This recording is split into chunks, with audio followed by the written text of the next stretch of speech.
Ahkam in brief. Khums. What is khums? It is a 20% obligatory Islamic tax on some items that we own under specific conditions. Who should pay it?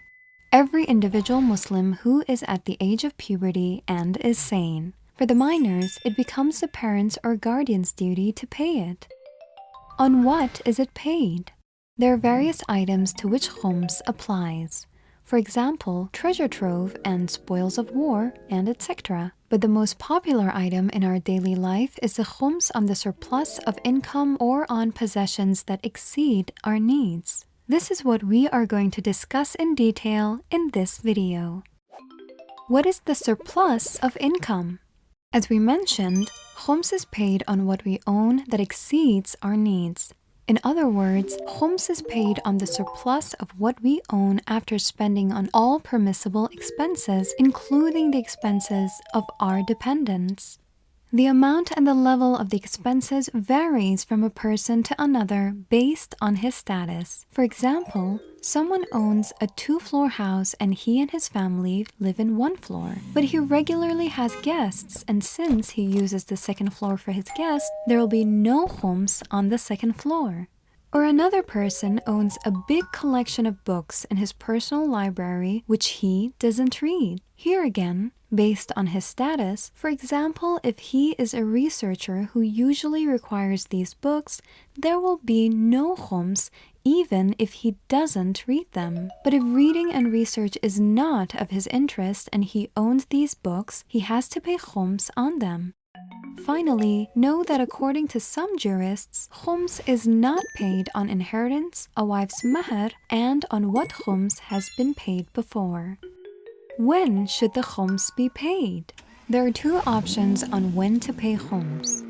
First is to pay khums upon receipt of the gain immediately. This means to pay the khums on things which you think will be more than what you require once you own them. The second, which might be easier, is to fix an annual date as the khums annual date. On this date, one should pay khums on the surplus of what one has for the preceding year. Note, on the annual date, one does not have discretion over his belonging on which his khums is not paid unless he has permission from his marja' al-taqlid. Based on the type of profession, there are 3 options to fix the khums annual date. 1. A person who has a permanent profession, like an employee or a trader, can fix his year on the first day that he started his work. 2. A person who has various jobs, like the one who is a trader, driver, and also is employed. This person is free to either fix different days for each one of his professions or to fix one specific day for all his works combined together. 3. For the person who is not working. For each item he acquires, his khums year starts upon the receipt of the item, and after 1 year, khums becomes due on the surplus of the item. In general, in the Islamic laws, a person is granted a 1-year time frame to determine whether they really need an item or not. After 1 year, if that item was required, then there will be no khums on it. Otherwise, khums must be paid on it. For example, if someone buys 4 shirts during the year but he only uses 2 of them, then on the annual date he has to pay the khums for his 2 extra shirts. Note that using an item itself is not enough to exclude it from khums, but rather, the usage should be based on a real need according to one's status and common sense. A real example of a khums calculation. Imagine today is your annual khums day, and you want to calculate the khums that you have to pay. To make the calculation easier, let's sort the life's expenditures into major categories: foodstuff, clothing and furniture, property, cash, and debts. First, foodstuff. Whatever foodstuffs exist in your possession, like rice, sugar, food cans, frozen meat, fish, and etc., which is unused and which has a monetary value, should be counted, and 1/5 of it should be paid as khums. However, if an item has no monetary value in the market, like a spoonful of honey, it can be ignored. Second, clothing, furniture, and housewares. Consider your unused or extra items acquired during the last year. 1/5 of them should be paid as khums. Third, properties and vehicles. If your need in life is, for example, 2 cars, and you own 3, you have to pay khums on the third car. Or if you have a house which suffices your need, but you've purchased another home, the latter is considered surplus of your need and the khums should be paid on it. Note that if someone has bought a piece of land or has bought the material for building a house and it has been with him for more than a year untouched, there are different rulings that apply to it. Please refer to the Islamic Laws book for this issue. Fourth, cash money. 1/5 of all money that is saved and is in hand needs to be paid as khums. Fifth, debts and loans. If your money is lent to someone else, after 1 year, khums becomes due on it. But if you've borrowed the money, there are 2 possible options.